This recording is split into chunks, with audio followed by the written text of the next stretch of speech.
boys, for today mag-install tayo ng lowering spring. Nabili niya na sa Shopee natin. For installation na lang yung pinunta niya dito. Una Kevlar hood siya and spoiler, and TRD mags, thaiface. Not sure kung rig G variant, pero parang rig G variant. Yan. So guys, bukod sa lowering spring, may dala rin si sir na KYB shocks. Ayan.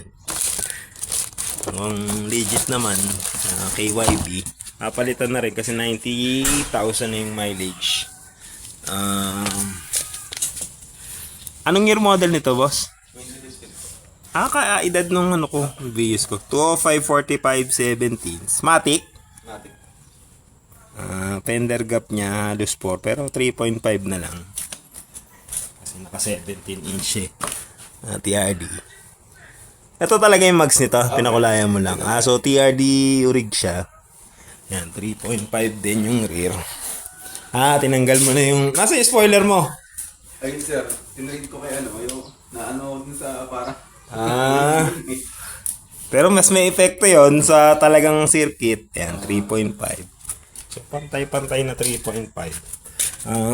Magkapalit tayo yung shock. So ako, expectation ko pag bago yung shock na KYB, kasi ang KYB mas mababa sa experience namin.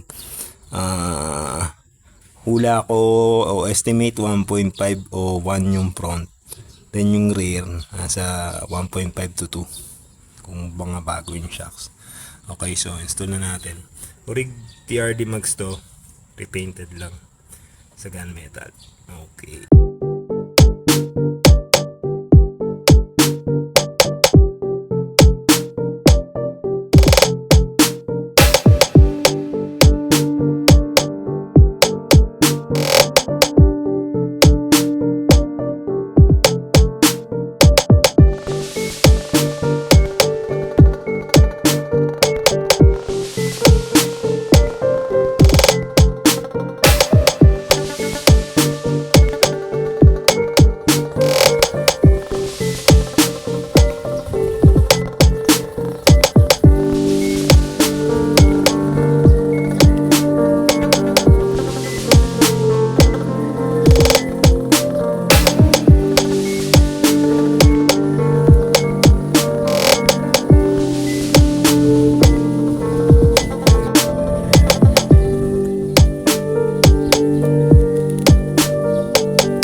Thank you.